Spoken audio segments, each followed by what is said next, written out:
Welcome back to the Auto Insider, where you come to find out what's new, what's hot, and what's not in the automotive industry. This week we have this beautiful 2023 Mazda CX-30. This is the subcompact SUV, crossover if you will. This one will go up against the Honda HR-V, the Kia Seltos, the Hyundai Kona, vehicles like that. But this Mazda has a bit of an edge on all of those, and we'll talk about it. Well, let's not waste any more time out here. Let's go inside and check it out where it really shines. And in case you don't already see it, let me point it out. Here on the dashboard, you have alternating stitching here on this brown and black two-tone dashboard. And this brown and black comes along the door panels as well, but they were smart.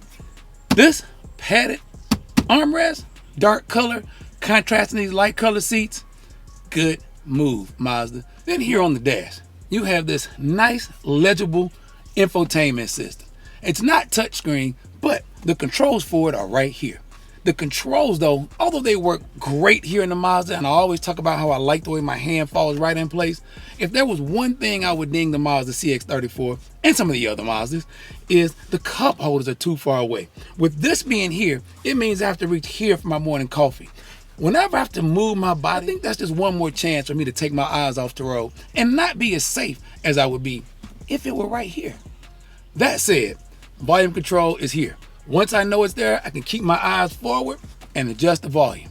Radio stations, I can push this, dial, choose my radio stations. But once I have them set, right here on this steering wheel, I can go in and go through each one of my radio stations without ever having to look away. Here in the center console, you have two USB charging ports. They're not USB-C, so I think you need to update that for 2023, but they're there.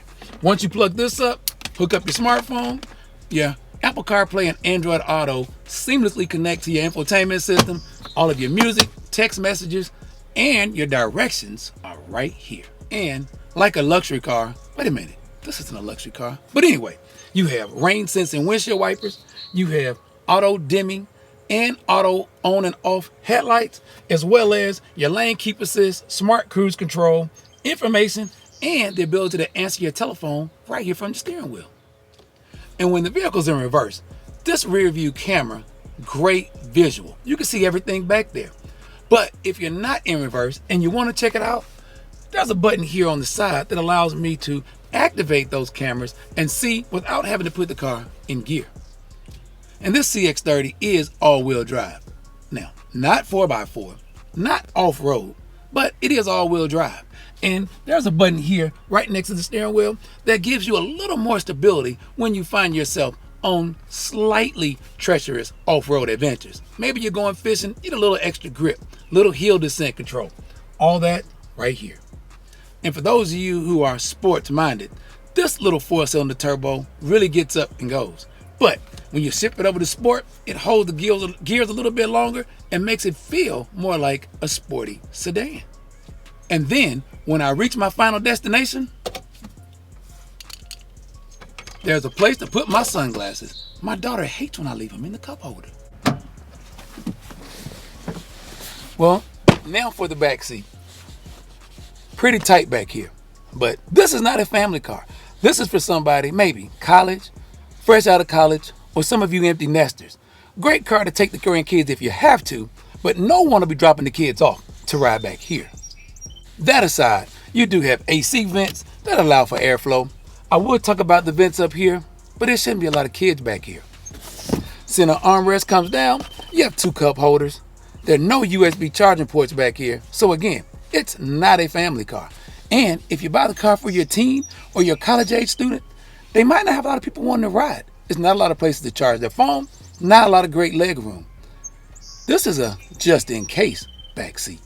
I've already said this isn't a family car, but the beauty of a crossover or subcompact SUV is that you do have the ability to reconfigure the back and add a little extra cargo for those antiquing trips, or maybe you're going to pick up a small coffee table. When you get to the car, it has to be easy to get in. So you can either do this, and it's a power lift tailgate, or you can use this remote. Once you're here, you have decent cargo space. You're not going to be taking any family road trips, but if you're coming home for college or going on a spring break trip, you can get your stuff you need right here. And if you're not taking a lot of people, these seats fold flat into the floor. You got enough room for all of your fun at the beach. And below the floorboard, you do have a compact spare tire. So if you run into a little tire trouble, no need to worry about run flats. You can stop and put your tire on. When you're all done back here, no need to pull your remote out to lock the doors. Button here, you can close the hatch and lock all your doors. Well, now let's take it for a spin. Push button start. You have dual climate controls. You can sync them, or you can have each individual doing what they want. You have heated seats here and heated steering wheel. So for starters, this CX-30 is really easy to drive. All-wheel drive works great. I always feel like I'm in control. Automatic transmission shifts seamlessly. I don't know why anybody would buy one of those other crossovers with the CVTs. Not a fan. If I were gonna buy a subcompact crossover, automatic transmission would be top on my list. You might be able to see here that the stop sign shows up on the instrument cluster to let you know that you're approaching a stop sign. Really like that feature. It also does it for speed signs and for traffic lights. Mazda, with this Sky Active Turbo 4-cylinder, this vehicle is really responsive. Now, it's not some race car, but it does give you a really sporty feel.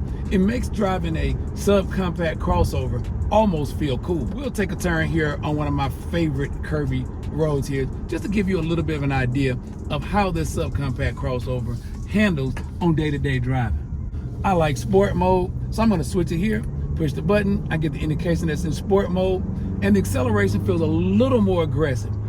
And as you may be able to hear, it's holding the gears a little bit longer. But when it comes to handling and feeling in control and confident about the performance of the vehicle, as you can see, it's all here. I feel really comfortable and confident in the drive of this CX-30.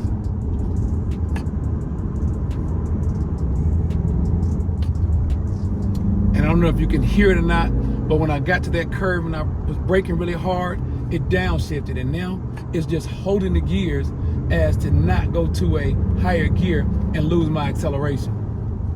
Now we're gonna be heading downhill, and we'll see how the sport mode will actually help to slow the vehicle down as I start my descent. Very poised, sure of itself.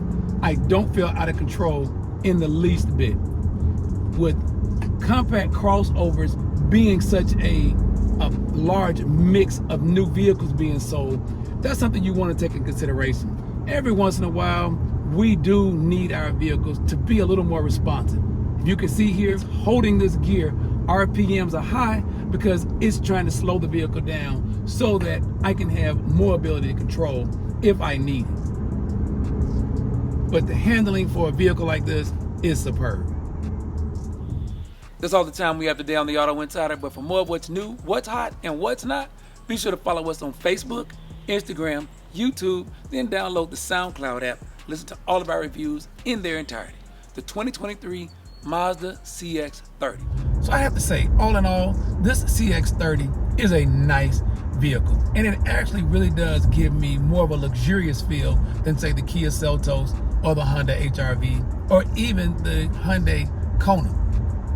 There are some other things about it that I'm not as fond of. The fuel tank is rather small. I only get about 190, 200 miles or so to a full tank of gas. Not because it gets poor fuel economy, but just because it has a really small gas tank. I think crossovers, SUVs, compact or not, should at least get me what an electric vehicle will get me as far as range is concerned. If not, why buy a gas-powered vehicle? So if I were gonna knock this CX-30 for anything, it would be the size of the fuel tank, but not the fuel economy. Fuel efficient, great power, and actually for 2023, this upgraded turbo with this 6-speed automatic transmission produces better fuel economy than the model that it replaces. Fit, finish, quality, drivability, fun factor, it's all there in the CX-30. If you're looking for a small crossover, not a family vehicle, you might want to consider the CX-30 on your list. No matter which trim level you decide on, this one is hot. It's really hard to beat this CX-30. Till next week, I'm Daryl Killian for the Auto Insider.